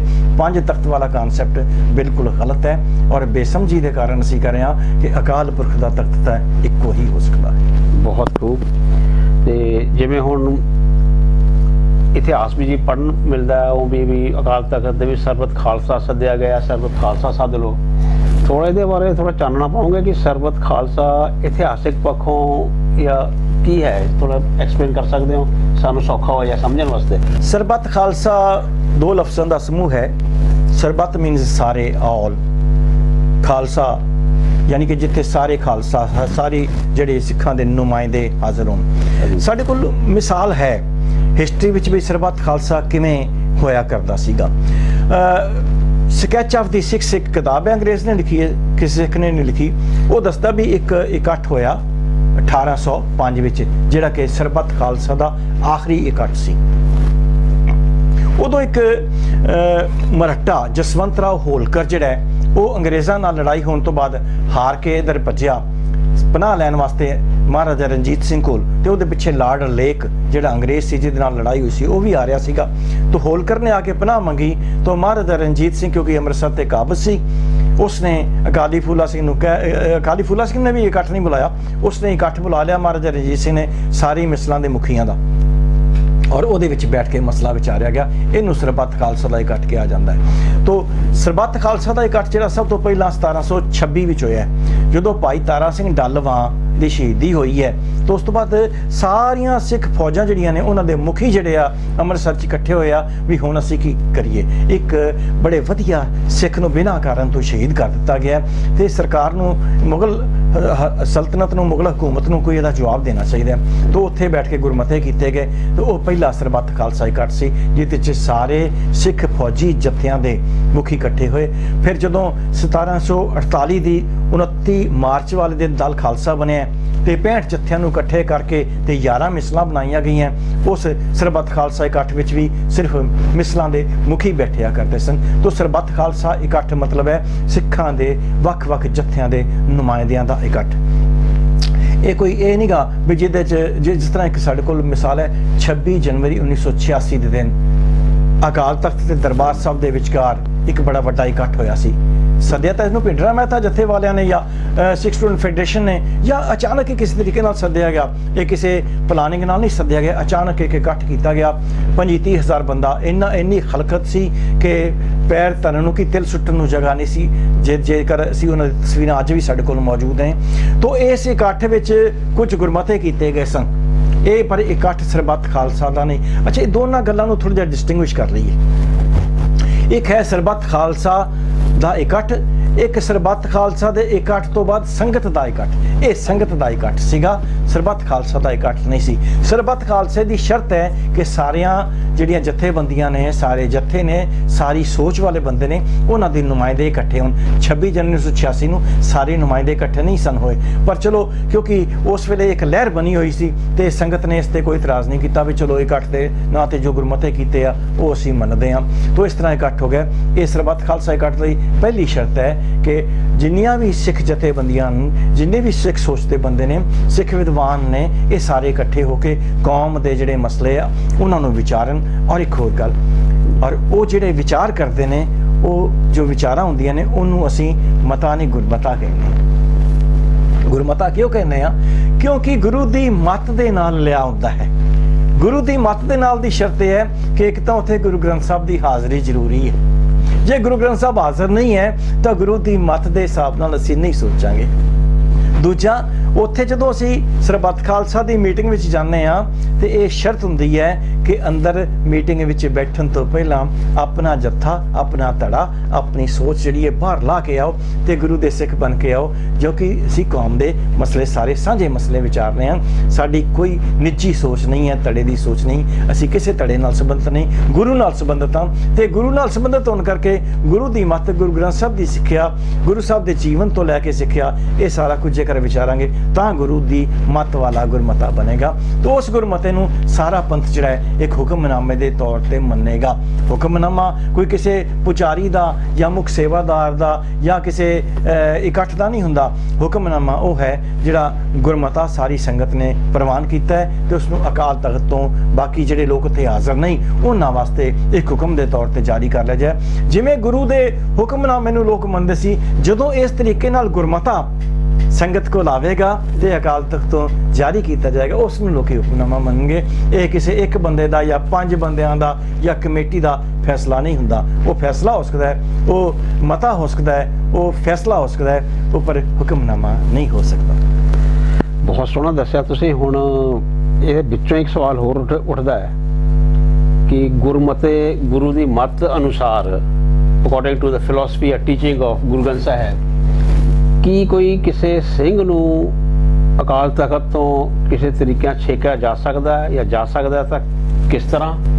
ਬੜਾ ਅਹਿਮ ਸਵਾਲ ਹੈ, ਖਾਸ ਕਰਕੇ ਅਜੋਕੀ ਹਾਲਤ ਵਿੱਚ ਇਹ ਬਹੁਤ ਅਹਿਮ ਸਵਾਲ ਹੈ, ਕਿਉਂਕਿ ਅਕਾਲ ਤਖਤ ਤੋਂ ਅਖੌਤੀ ਤੌਰ ਤੇ ਕੁਝ ਹਸਤੀਆਂ ਨੂੰ ਛੇਕਿਆ ਜਾ ਚੁੱਕਾ ਹੈ।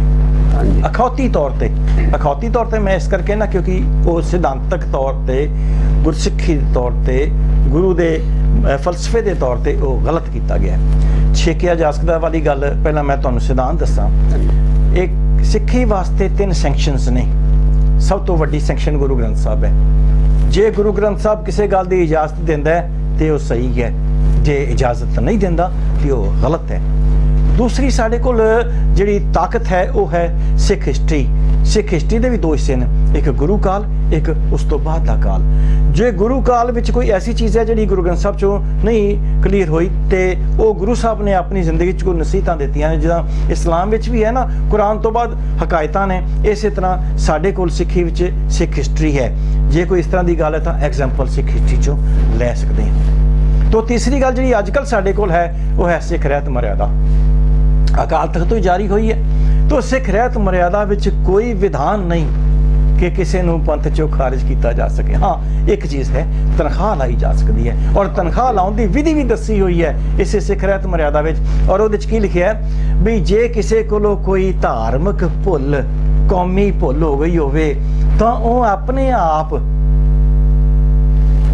संगत विच हाज़र होवेगा। अकाल तख्त भी नहीं लिखिआ उहदे च, नेड़े दी संगत विच हाज़र होवेगा ते संगत अपने विचों 5 सिंह चुन लेगी। 5 दा भी मतलब 5 नहीं 4 6 भी हो सकदे आ, यानी कुछ नुमाइंदे चुन लवेगी जिहड़े कि निरपक्ष होणगे। और ये नहीं भी पक्के किते सिंह साहब बने होणगे, जथेदार बने होणगे या ग्रंथी होणगे ना। आम संगत विचों 5 सिंह चुने जाणगे। ਉਹ ਸਿੰਘ ਬੈਠ ਕੇ ਉਸ ਦੀ ਗੱਲ ਤੇ ਵਿਚਾਰਨਗੇ ਤੇ ਉਸ ਨੂੰ ਜੇ ਸਮਝਣ ਵੀ ਠੀਕ ਹੈ ਤੇ ਉਸ ਨੂੰ ਤਨਖਾਹ ਲਾਉਂਗੇ। ਸਿੱਖੀ 'ਚ ਸਜ਼ਾ नहीं कही गई, तनख्वाह तो पॉजिटिव चीज़ है, पैसे मिलने हैं, कोई फ़ायदा मिलना है, कोई भला होना है, कोई चंगी चीज़ लभनी है, तो तनख्वाह पॉजिटिव है, नेगेटिव नहीं। और वो 2 शर्तां हो रखी हैं जी सिख रहत मर्यादा च लिखी हैं कि ये 5 सिंह या संगत कोई जिद नहीं करेगी कि उसके उत्ते सज़ा लाई जाए, तो दूजा वो चुपचाप उसनों कबूल करेगा। सो ये की गल है कि किसी ने तुसीं तलब नहीं कर सकते, संबंध नहीं कर सकते, वो अपने आप पेश होंदा है। ਹੁਣ ਕਈ ਗੱਲਾਂ ਐਸੀਆਂ ਹੋ ਸਕਦੀਆਂ ਨੇ ਜਿਹੜੀਆਂ ਹੁਣ ਸਾਡੇ ਕੋਲ ਰਹਿਤ ਮਰਿਆਦਾ 'ਚ ਨਹੀਂ ਆਈਆਂ, ਉਹਦਾ ਕੀ ਮਸਲਾ ਬਣੇਗਾ। ਫਾਰ ਐਗਜ਼ਾਮਪਲ ਕਿਸੇ ਆਦਮੀ ਨੇ ਬਹੁਤ ਵੱਡੀ ਜਿਹੜੀ ਗਲਤ ਗੱਲ ਕਰ ਦਿੱਤੀ ਹੈ, ਗੁਨਾਹ ਕਰ ਦਿੱਤਾ ਹੈ, ਕੌਮ ਦਾ ਬੜਾ ਵੱਡਾ ਨੁਕਸਾਨ ਕਰ ਦਿੱਤਾ ਹੈ, ਉਹਦੇ ਵਾਸਤੇ ਕੀ ਤਰੀਕਾ ਹੈ? ਉਹਦੇ ਵਾਸਤੇ ਵੀ ਤਰੀਕਾ ਉਹੀ ਹੈ ਜਿਹੜਾ ਮੈਂ ਤੁਹਾਡੇ ਨਾਲ ਪਹਿਲਾਂ ਜ਼ਿਕਰ ਕਰਕੇ ਹਟਿਆ, ਗੁਰਮਤਾ। ਸਰਬੱਤ ਖਾਲਸਾ ਦਾ ਇਕੱਠ ਸੱਦਿਆ ਜਾਏ।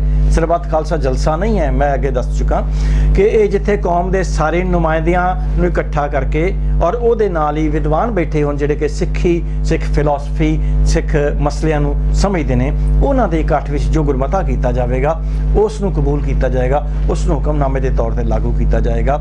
ਸਿੱਖੀ ਵਿੱਚ ਕਿਤੇ ਗੁਰੂ ਸਾਹਿਬ ਦੇ ਵੇਲੇ ਕਿਸੇ ਨੂੰ ਪੰਥ ਚੋਂ ਖਾਰਜ ਕਰਨ ਦੀ ਗੱਲ ਕੋਈ ਨਹੀਂ ਹੈ। ਸਿੱਖ ਮਿਸਲਾਂ ਵੇਲੇ ਵੀ ਕੋਈ ਗੱਲ ਨਹੀਂ ਹੈ। ਇੱਕ ਝੂਠੀ ਖਬਰ ਜਿਹੜੀ ਹੈ फैलाई गई, अफवाह फैलाई गई कि जस्सा सिंह रामगढ़िया नूं पंथ चों खारिज किया गया सी। बिल्कुल झूठ है, कोई इस तरह की गल नहीं है। वो मतभेद सन, वो फर्क सन आपस में कि जस्सा सिंह रामगढ़िया दीना बेग नाल जिहड़ा समझौता कर चुका सी, सिर्फ इन्नी गल सी, होर कोई वड्डी गल नहीं सी। पंथ चों खारिज करने वाली गल तां है ही नहीं सी। किते भी सिख हिस्ट्री च किसी नूं अज तक पंथ चों खारिज नहीं किया गया। जिवें हुण पुजारियां ने, हुण ग्रंथियां ने करना शुरू कर दिता है। गुरबख्श सिंह काला अफगाना, जोगिंदर सिंह स्पोक्समैन, इस तरह पहला ज्ञानी भाग सिंह वर्गी महान शख्सियत ਹੁਣ ਪ੍ਰੋਫੈਸਰ ਦਰਸ਼ਨ ਸਿੰਘ ਜਿਨੇ 1984 ਵਿੱਚ ਸਿੱਖਾਂ ਦੀ ਟੱਠੀ ਪੱਗ, ਸਿੱਖਾਂ ਵਿੱਚ ਢਹਿੰਦੀ ਕਲਾ ਨੂੰ ਖਤਮ ਕਰਕੇ ਚੜ੍ਹਦੀ ਕਲਾ ਵਿੱਚ ਲਿਆਂਦਾ, ਉਹੋ ਜਿਹੇ ਬੰਦੇ ਨੂੰ ਖਾਰਜ ਕਰ ਰਹੇ ਨੇ। तो ये जिहड़ा है एंटी सिख हरकत है, ये सिखी सिख सिद्धांतां दे बिल्कुल उल्टा अकाल तख्त दी बेअदबी करने वाली गल है। सो मैं जिस तरह कह रहा सीगा भी वो जिहड़ा है सरबत खालसा इकट्ठ दे गुरमते दे तौर ते इस तरह की चीज़ लियांदी जा सकती है। हुण सारा कुछ जिवें दस्सिया तुसीं, एक होर चीज़ आती है दिमाग च कि अकाल तख्त दा की भविख है ते की भविख हो सकता है, एक सोचना बनता है। ठीक है, बिल्कुल तुहाडी गल ठीक है भाई। जिस तरह की अकाल तख्त की बेदबी की जा रही है, दुरवरतों की जा रही है, इसनूं एक ठाणे के तौर पर पेश किया जा रहा है, एक हऊए के तौर पर पेश किया जा रहा है। इसनूं जिहड़े दे सियासी मार्क ने, श्रोमणी कमेटी दे प्रधान ते चीफ मिनिस्टर जिहड़े अपनी ताकत दे नाल इहदी दुरवरतों कर रहे ने, इसनूं अपने मुफाद वास्ते, अपने फायदिਆਂ वास्ते, अपने वास्ते वरत रहे ने। इहदे नाल अकाल तख्त की इन्नी बेअदबी हो चुकी है कि इसदा भरपाई हो सकती है कि इसका असीं हल बिल्कुल हल निकल सकता है। और इस तरह निकल सकता है कि जिवें साडे कोल सरबत खालसा का सिद्धांत है, पर सरबत खालसा हुण उस तरीके नाल नहीं हो सकता ਕਿਉਂਕਿ ਸਿੱਖਾਂ ਦੀਆਂ ਜਿਹੜੀਆਂ ਜਥੇਬੰਦੀਆਂ ਜਾਂ ਏਡੇ ਵੱਡੇ ਇਕੱਠ ਕਰਨੇ ਮੁਸ਼ਕਲ ਨੇ। ਤਾਂ ਇਹਦੇ ਵਾਸਤੇ ਇੱਕ ਅਸੀਂ ਵਰਲਡ ਸਿੱਖ ਪਾਰਲੀਮੈਂਟ ਕਾਇਮ ਕਰ ਸਕਦੇ ਹਾਂ। ਸਾਡੇ ਕੋਲ ਦੋ ਮਿਸਾਲਾਂ ਹਨ ਅੱਗੇ ਦੁਨੀਆ ਵਿੱਚ। ਯਹੂਦੀ ਜਿਹੜੇ ਨੇ ਉਹਨਾਂ ਦੀ ਇੱਕ ਜਿਊਇਸ਼ ਕਾਂਗਰਸ ਹੈ। ਯਹੂਦੀ ਜਿਹੜੇ ਨੇ 40% ਇਸਰਾਇਲ 'ਚ ਰਹਿੰਦੇ, 60% ਵਿਦੇਸ਼ਾਂ 'ਚ ਰਹਿੰਦੇ, ਅਮਰੀਕਾ ਤੇ ਹੋਰ ਦੇਸ਼ਾਂ 'ਚ। ਉਹਨਾਂ ਸਾਰਿਆਂ ਨੇ ਆਪੋ ਆਪਣੀ ਜਥੇਬੰਦੀਆਂ ਬਣਾਈਆਂ ਨੇ। ਉਹਨਾਂ ਦੇ ਨੁਮਾਇੰਦਿਆਂ ਦੀ ਇੱਕ ਜਿਊਇਸ਼ ਕਾਂਗਰਸ ਹੈ ਜਿਹੜੀ ਕਿ ਸਾਲ ਵਿੱਚ 1 ਜਾਂ 2 ਬੈਠਕਾਂ ਕਰਦੀ ਹੈ। ਜਿੱਦਾਂ ਸਰਬੱਤ ਖਾਲਸਾ ਦੇ ਇਕੱਠ ਸਾਡੇ ਹੋਇਆ ਕਰਦੇ ਸੀ ਮਾਰਚ ਅਤੇ ਅਕਤੂਬਰ ਵਿੱਚ, ਉਸ ਤਰ੍ਹਾਂ ਉਹਨਾਂ ਦੇ 2 ਇਕੱਠ ਹੋਇਆ ਕਰਦੇ ਨੇ ਜਿਹਦੇ 'ਚ ਉਹ ਆਪਣੇ ਮਸਲੇ ਵਿਚਾਰਦੇ। ਇਹਦਾ ਇਸਲਾਮਿਕ ਕਾਂਗਰਸ ਹੈ। ਇਸਲਾਮਿਕ ਕਾਨਫਰੰਸ ਜਿਹੜੀ ਹੈ ਉਹਦੇ ਵਿੱਚ ਵੀ ਇਸਲਾਮ ਦੇ ਮਸਲੇ ਜਿਹੜੇ ਨੇ ਵਿਚਾਰੇ ਜਾਂਦੇ ਨੇ। ਤਾਂ ਸਿੱਖ ਵੀ ਜਿਹੜੇ ਨੇ ਜੇਕਰ ਇਹਨਾਂ ਨੇ ਆਪਣਾ ਭਲਾ ਕਰਨਾ ਹੈ, ਅਕਾਲ ਤਖਤ ਦੀ ਸ਼ਾਨ ਕਾਇਮ ਰੱਖਣੀ ਹੈ, ਕੌਮ ਦੇ ਮਸਲਿਆਂ ਦਾ ਸਹੀ ਤਰੀਕੇ ਨਾਲ ਹੱਲ ਕਰਨਾ ਹੈ, ਤਾਂ ਸਿੱਖਾਂ ਨੂੰ ਵੀ ਇੱਕ ਵਰਲਡ ਸਿੱਖ ਪਾਰਲੀਮੈਂਟ ਕਾਇਮ ਕਰਨੀ ਪਏਗੀ। ਉਹ ਕਿਵੇਂ ਹੋਵੇਗੀ? ਉਹਦੀ ਸ਼ਰਤ ਇਹ ਹੈ ਕਿਉਂਕਿ ਸਿੱਖ ਜਿਹੜੇ ਨੇ ਤਕਰੀਬਨ 60% ਪੰਜਾਬ ਵਿੱਚ ਰਹਿੰਦੇ ਨੇ, 20% ਪੰਜਾਬ ਤੋਂ ਬਾਹਰ ਦੂਜੇ ਸੂਬਿਆਂ ਵਿੱਚ ਰਹਿੰਦੇ ਨੇ। ਹਰਿਆਣੇ ਵਿੱਚ 12-13 ਲੱਖ ਹੈ, 10 ਲੱਖ ਦਿੱਲੀ ਵਿੱਚ ਸਿੱਖ ਬੈਠਾ ਹੈ। ਇਸ ਤਰ੍ਹਾਂ ਵਿਦੇਸ਼ਾਂ 'ਚ ਨੇ, ਇੰਗਲੈਂਡ 'ਚ 5-6 ਲੱਖ ਹੈ ਗਿਣਤੀ, ਚਲੋ ਫਿਗਰ ਜਿਹੜੀਆਂ ਸਹੀ ਨਹੀਂ ਹੁੰਦੀਆਂ। ਅਮਰੀਕਾ, ਕੈਨੇਡਾ ਹੈ, ਇਟਲੀ ਵਿੱਚ ਇਸ ਵੇਲੇ 1.5 ਲੱਖ ਸਿੱਖ ਬੈਠਾ ਹੈ, ਪੁਰਤਗਾਲ 'ਚ ਬੈਠੇ ਆ। ਜਿੱਥੇ ਵੀ ਸਿੱਖ ਬੈਠੇ ਨੇ ਇਹਨਾਂ ਸਾਰਿਆਂ ਦੇ ਪ੍ਰਪੋਰਸ਼ਨ ਦੇ ਨਾਲ ਇਹਨਾਂ ਦੇ ਵਿੱਚੋਂ ਜਿਹੜੇ ਨੇ ਨਿਸਬਤ ਦੇ ਹਿਸਾਬ ਨਾਲ ਨੁਮਾਇੰਦੇ ਚੁਣ ਕੇ 250, 300, 400, 500 ਬੰਦੇ ਦਾ ਇੱਕ ਜਿਹੜਾ ਕਾਲਜ, ਇਲੈਕਟੋਰਲ ਕਾਲਜ ਬਣਾਇਆ ਜਾਏ। ਉਹਦੇ ਵਿੱਚੋਂ ਅਸੀਂ ਫਿਰ ਇੱਕ ਸਬ ਕਮੇਟੀ ਬਣਾ ਸਕਦੇ ਹਾਂ ਜਿਹਦੇ ਵਿੱਚ 50 ਮੈਂਬਰ ਹੀ ਚੁਣੀ ਜਾਏ। ਏਪੈਕਸ ਕਮੇਟੀ ਬਣਾ, ਉਹਦੇ 'ਚੋਂ ਫਿਰ ਆਪਾਂ ਇੱਕ ਸਬ ਕਮੇਟੀ ਬਣਾ ਸਕਦੇ ਹਾਂ ਜਿਹਦੇ 'ਚ ਇੱਕ ਇਹਦੀ ਸ਼ਰਤ ਹੈ ਇਹਦੇ ਵਿੱਚ ਕੁਝ ਬੰਦੇ ਨਹੀਂ ਆਉਣਗੇ। ਇਹ ਤਾਂ ਗੁਰਦੁਆਰਿਆਂ ਦੀ ਨੁਮਾਇੰਦਗੀ ਹੈ, ਜਥੇਬੰਦੀਆਂ ਦੇ ਨੁਮਾਇੰਦੇ ਆਉਣਗੇ ਪਰ ਵਿਦਵਾਨ ਨਹੀਂ ਆਉਣਗੇ। ਵਿਦਵਾਨਾਂ ਨੂੰ ਕੋਆਪ ਕਰਨਾ ਪਏਗਾ। ਜੇ ਉਹਨਾਂ ਨੂੰ ਵਿਦਵਾਨਾਂ ਨੂੰ ਰੱਖਾਂਗੇ ਤਾਂ ਹੀ ਉਹ ਸਿੱਖ ਫਲਸਫੇ ਦਾ ਬਿਆਨ ਕਰ ਸਕਣਗੇ ਕਿ ਅਸਲ ਸਿੱਖ ਫਲਸਫਾ ਕੀ ਹੈ। ਤਾਂ ਇਹ ਸਾਰਿਆਂ ਦਾ ਇਕੱਠ ਹੋ ਕੇ ਸਰਬੱਤ ਖਾਲਸਾ ਇਕੱਠ ਹੋਵੇਗਾ। ਜਦੋਂ ਇਸ ਤਰ੍ਹਾਂ ਦਾ ਅਸੀਂ ਇੱਕ ਵਰਲਡ ਸਿੱਖ ਪਾਰਲੀਮੈਂਟ ਬਣਾਵਾਂਗੇ ਤੇ ਜੋ ਫੈਸਲੇ ਉਹ ਕਰਿਆ ਕਰੇਗੀ, ਜੋ ਗੁਰਮਤਿ ਉਹ ਕਰਿਆ ਕਰੇਗੀ, ਉਹ ਕੌਮ ਨੂੰ ਐਕਸੈਪਟੇਬਲ ਹੋਣਗੇ। ਸਾਰੀ ਕੌਮ ਉਸ ਨੂੰ ਹੁਕਮਨਾਮੇ ਵਾਂਗ ਸਿਰ ਝੁਕਾ ਕੇ ਕਬੂਲ ਕਰਿਆ ਕਰੇਗੀ, ਤਾਂ ਹੀ ਕੌਮ ਦੇ ਮਸਲਿਆਂ ਦਾ ਹੱਲ ਹੋ ਸਕਦਾ ਹੈ। ਤੁਹਾਡਾ ਬਹੁਤ ਬਹੁਤ ਧੰਨਵਾਦ। ਤੁਸੀਂ ਬਹੁਤ ਹੀ ਆਪਣਾ ਕੀਮਤੀ ਟਾਈਮ ਕੱਢ ਕੇ ਜਿਹੜੇ ਨੇ ਅਨਮੋਲ ਵਿਚਾਰ ਦਿੱਤੇ ਹੈ। ਫਿਰ ਸੀ ਤੁਹਾਡਾ ਬਹੁਤ ਬਹੁਤ ਧੰਨਵਾਦ ਡਾਕਟਰ ਸਾਹਿਬ। ਤੁਹਾਡਾ ਵੀ ਧੰਨਵਾਦ। ਮੈਂ ਇੱਕ ਗੱਲ ਵਿੱਚੋਂ ਕਰਨੀ ਚਾਹਾਂਗਾ। ਹਾਂਜੀ। ਆਮ ਅੱਜ ਕੱਲ ਤੁਸੀਂ ਲਫ਼ਜ਼ ਸੁਣਦੇ ਹੋ ਸਿੰਘ ਸਾਹਿਬ। ਹਾਂਜੀ ਹਾਂਜੀ। ਜਿਹੜਾ ਜਥੇਦਾਰ ਹੈ ਉਹਨੂੰ ਵੀ ਸਿੰਘ ਸਾਹਿਬ ਤੇ ਹੈੱਡ ਗ੍ਰੰਥੀ ਨੂੰ ਵੀ ਸਿੰਘ ਸਾਹਿਬ। ਗੱਲ ਕੀ ਹੈ? ਸਿੰਘ ਸਾਹਿਬ ਦਾ ਮਸਲਾ ਕੀ ਹੈ? ਜੇ ਤੁਸੀਂ ਭਾਈ ਕਾਹਨ ਸਿੰਘ ਨਾਭਾ ਦਾ ਮਹਾਨ ਕੋਸ਼ ਵੇਖੋ ਤੇ ਉਹਦੇ 'ਚ ਵੀ ਸਿੰਘ ਸਾਹਿਬ ਦੀ ਐਂਟਰੀ ਹੈ। ਉਹਦੇ 'ਚ ਬਿਆਨ ਕੀਤਾ ਹੈ ਵੀ ਸਿੰਘ ਸਾਹਿਬ ਲਫ਼ਜ਼ ਕੀ ਹੈ। ਜੇਕਰ ਲਫ਼ਜ਼ੀ ਤੌਰ ਤੇ ਇਹਦੇ 'ਚ ਦੇਖਿਆ ਜਾਏ ਤੇ ਸਾਹਿਬ ਪਰਮਾਤਮਾ ਵਾਸਤੇ ਵਰਤਿਆ ਜਾਂਦਾ, ਵਾਹਿਗੁਰੂ ਵਾਸਤੇ ਵਰਤਿਆ ਜਾਂਦਾ। ਗੁਰੂ ਗ੍ਰੰਥ ਸਾਹਿਬ ਵਿੱਚ ਸਾਹਿਬ ਲਫ਼ਜ਼ ਥਾਂ ਥਾਂ ਤੇ ਆਉਂਦਾ ਹੈ ਔਰ ਸਾਹਿਬ ਮੇਰਾ ਇੱਕੋ ਹੈ। ਤੋ ਜਿਹੜਾ ਭਾਈ ਕਾਹਨ ਸਿੰਘ ਨਾਭਾ ਸਿੰਘ ਸਾਹਿਬ ਲਫ਼ਜ਼ ਦਾ ਅਰਥ ਦੱਸਦਾ ਹੈ, ਉਹ ਦੱਸਦਾ ਵੀ ਸਿੰਘਾਂ ਦਾ ਸਾਹਿਬ, ਸਿੰਘਾਂ ਦਾ ਮਾਲਕ। ਤੇ ਸਿੰਘਾਂ ਦਾ ਮਾਲਕ ਆਪਣੀ ਹਿਸਟਰੀ ਵਿੱਚ ਸਿਰਫ ਗੁਰੂ ਗੋਬਿੰਦ ਸਿੰਘ ਸਾਹਿਬ ਵਾਸਤੇ ਵਰਤਿਆ ਜਾਂਦਾ ਰਿਹਾ। ਤੋ ਗੁਰੂ ਗੋਬਿੰਦ ਸਿੰਘ ਹੀ ਸਿੰਘ ਸਾਹਿਬ ਹਨ। ਅੱਜ ਅਸੀਂ ਸਿੰਘ ਸਾਹਿਬ ਹਰ ਇੱਕ ਨੂੰ ਕਹਿਣ ਲੱਗ ਪਏ ਹਾਂ, ਜਿਹੜੇ ਕਿ ਮਤਲਬ ਵੀ ਸਾਰੇ ਆਪਣੇ ਆਪ ਨੂੰ ਸਿੰਘਾਂ ਦਾ ਮਾਲਕ ਕਹਿੰਦੇ ਆ। ਸਿੰਘਾਂ ਦਾ ਮਾਲਕ ਸਿਰਫ ਅਕਾਲ ਪੁਰਖ ਹੈ, ਕਿਉਂਕਿ ਅਕਾਲ ਪੁਰਖ ਦੀ ਫੌਜ ਹੈ। ਤਾਂ ਇਹ ਸਿੰਘ ਸਾਹਿਬ ਲਫ਼ਜ਼ ਦੀ ਵਰਤੋਂ ਵੀ ਗਲਤ ਹੈ। ਹੁਣ ਸਾਡੇ ਕੋਲ ਇੱਕ ਲਫ਼ਜ਼ ਪੋਪ ਵੀ ਵਰਤਿਆ ਜਾਂਦਾ ਹੈ ਈਸਾਈਆਂ ਦਾ, ਕੈਥੋਲਿਕ ਈਸਾਈਆਂ ਦਾ। ਪ੍ਰੋਟੈਸਟੈਂਟ ਪੋਪ ਨੂੰ ਨਹੀਂ ਮੰਨਦੇ, ਸਿਰਫ ਕੈਥੋਲਿਕ ਉਹਨੂੰ ਆਪਣਾ ਜਿਹੜਾ ਮੁਖੀ ਮੰਨਦੇ ਨੇ। ਸਿੱਖਾਂ ਵਿੱਚ ਵੀ ਗੱਲ ਚੱਲਦੀ ਰਹੀ ਹੈ। ਸਿੰਘ ਸਾਹਿਬ ਲਫ਼ਜ਼ ਜਿਹੜਾ ਹੈ ਮਹਾਰਾਜਾ ਰਣਜੀਤ ਸਿੰਘ ਨੇ ਵੀ ਆਪਣੇ ਆਪ ਨੂੰ ਖਵਾਇਆ। ਸੰਤ ਸਿੰਘ ਨਿਰਮਲਾ ਸੀ, ਉਹਨੇ ਇਸ ਲਫ਼ਜ਼ ਦੀ ਵਰਤੋਂ ਕੀਤੀ। ਰਣਜੀਤ ਸਿੰਘ ਨੇ ਆਪ ਨਹੀਂ ਖਵਾਇਆ ਹੋਵੇਗਾ। ਸੰਤ ਸਿੰਘ ਨਿਰਮਲੇ ਨੇ ਸਿੱਖੀ ਵਿੱਚ ਸਿੰਘ ਸਾਹਿਬ ਵਾੜਨ ਦੀ ਕੋਸ਼ਿਸ਼ ਕੀਤੀ ਸੀ। ਇਸੇ ਤਰ੍ਹਾਂ ਮੈਨੂੰ ਯਾਦ ਹੈ 1960 ਦੇ ਪੰਜਾਬੀ ਸੂਬੇ ਮੋਰਚੇ 'ਚ ਗਿਆਨੀ ਭੁਪਿੰਦਰ ਸਿੰਘ ਹੈੱਡ ਗ੍ਰੰਥੀ ਸਨ ਦਰਬਾਰ ਸਾਹਿਬ ਦੇ। ਜਦੋਂ ਉਹਨਾਂ ਨੂੰ ਗ੍ਰਿਫਤਾਰ ਕੀਤਾ ਗਿਆ ਤਾਂ ਇਹ ਅਖਬਾਰਾਂ ਵਿੱਚ ਆਇਆ ਕਿ ਸਿੱਖਾਂ ਦੇ ਪੋਪ ਨੂੰ ਗ੍ਰਿਫਤਾਰ ਕਰ ਲਿਆ ਗਿਆ, ਸਿੰਘ ਸਾਹਿਬ ਨੂੰ ਗ੍ਰਿਫਤਾਰ ਕਰ ਲਿਆ ਗਿਆ। ਜਦੋਂ 1979 ਵਿੱਚ ਗੁਰਚਰਨ ਸਿੰਘ ਟੋੜਾ ਨੇ ਅਕਾਲ ਤਖਤ ਸਾਹਿਬ ਨੂੰ ਵਰਤਣ ਦੀ ਕੋਸ਼ਿਸ਼ ਕੀਤੀ ਹੈ ਤਾਂ ਇਹ ਵੀ ਹੈ ਵੀ ਸਿੱਖਾਂ ਦਾ ਪੋਪ ਹੈ ਜਿਹੜਾ ਸ਼੍ਰੋਮਣੀ ਕਮੇਟੀ ਦਾ ਪ੍ਰਧਾਨ ਹੈ। ਸੋ ਕਦੇ ਅਕਾਲ ਤਖਤ ਦਾ ਜਿਹੜਾ ਮੁੱਖ ਸੇਵਾਦਾਰ ਉਹਨੂੰ ਪੋਪ ਕਹਿ ਛੱਡਦੇ ਆ, ਕਦੇ ਸ਼੍ਰੋਮਣੀ ਕਮੇਟੀ ਦੇ ਪ੍ਰਧਾਨ ਨੂੰ, ਕਦੇ ਦਰਬਾਰ ਸਾਹਿਬ ਦੇ ਹੈੱਡ ਗ੍ਰੰਥੀ ਨੂੰ। ਸਿੱਖੀ ਵਿੱਚ ਇਸ ਤਰ੍ਹਾਂ ਦੀ ਪੋਪ, ਜਥੇਦਾਰ ਵਗੈਰਾ ਇਸ ਤਰ੍ਹਾਂ ਦੀ ਕੋਈ ਸੰਸਥਾ ਨਹੀਂ, ਕੋਈ ਇੰਸਟੀਟਿਊਸ਼ਨ ਨਹੀਂ ਹੈ। ਸਿੱਖੀ ਵਿੱਚ ਸਿਰਫ ਜਾਂ ਅਕਾਲ ਪੁਰਖ ਹੈ ਜਾਂ ਉਹਦੇ ਅੱਗੇ ਸਿੱਖ ਹੈ। ਸਿੱਖ ਅਕਾਲ ਪੁਰਖ ਨਾਲ ਸਿੱਧਾ ਸੰਬੰਧਿਤ ਹੈ। ਤੇ ਅਕਾਲ ਤਖਤ ਦਾ ਕਾਨਸੈਪਟ ਵੀ ਹੈ, ਖਾਲਸਾ ਦਾ ਕਾਨਸੈਪਟ ਵੀ ਹੈ ਵੀ ਖਾਲਸਾ ਅਕਾਲ ਪੁਰਖ ਹੀ ਫੌਜ ਹੈ। ਅਕਾਲ ਪੁਰਖ ਤੇ ਸਿੱਖ ਦੇ ਵਿਚਕਾਰ ਕੋਈ ਵਿਚੋਲਾ ਨਹੀਂ ਹੈ, ਕੋਈ ਜਥੇਦਾਰ ਨਹੀਂ ਹੈ। ਇਹ ਸੇਵਾਦਾਰ ਨੇ, ਜਿੱਦਾਂ ਜਥੇਦਾਰ ਤੇਜਾ ਸਿੰਘ ਪੁੱਚਰ ਸੇਵਾ ਕਰਿਆ ਕਰਦੇ ਸਨ, ਇਸੇ ਤਰ੍ਹਾਂ ਇਹ ਬਿਲਡਿੰਗ ਦੀ ਸੇਵਾ ਕਰਦੇ ਆ। ਕੜਾ ਪ੍ਰਸ਼ਾਦ ਦੇ ਚੱਲਣ, ਸਰੋਪੇ ਦੇ ਚੱਲਣ, ਕਿਸੇ ਨੂੰ ਗਲ ਝਾਰ ਪਾ ਦੇਣ ਤੇ ਕਿਸੇ ਨੂੰ ਕਿਰਪਾਨ ਭੇਟ ਕਰ ਦੇਣ, ਵੱਖਰੀ ਗੱਲ ਹੈ। ਕੌਮ ਦੇ ਫੈਸਲੇ ਕਰਨ ਦਾ ਹੱਕ ਕਿਸੇ ਇੱਕ ਬੰਦੇ ਬੰਦੇ ਨੂੰ, ਵਾਹਿਦ ਬੰਦੇ ਨੂੰ ਨਾ ਦਿੱਤਾ ਜਾ ਸਕਦਾ ਹੈ, ਨਾ ਸਿਧਾਂਤ ਵਿੱਚ ਹੈ, ਨਾ ਹਿਸਟਰੀ ਵਿੱਚ ਹੈ। ਸੋ ਇਹ ਜਿਹੜੀ ਹੈ ਗੱਲ ਬਹੁਤ ਇੰਪੋਰਟੈਂਟ ਹੈ, ਸਾਨੂੰ ਸਮਝ ਲੈਣੀ ਚਾਹੀਦੀ ਹੈ। ਫੇਰ ਜੀ ਤੁਹਾਡਾ ਕੀ ਫੇਰ ਜੀ ਬਹੁਤ ਬਹੁਤ ਧੰਨਵਾਦ। ਵਾਹਿਗੁਰੂ ਜੀ ਕਾ ਖਾਲਸਾ, ਵਾਹਿਗੁਰੂ ਜੀ ਕੀ ਫਤਿਹ।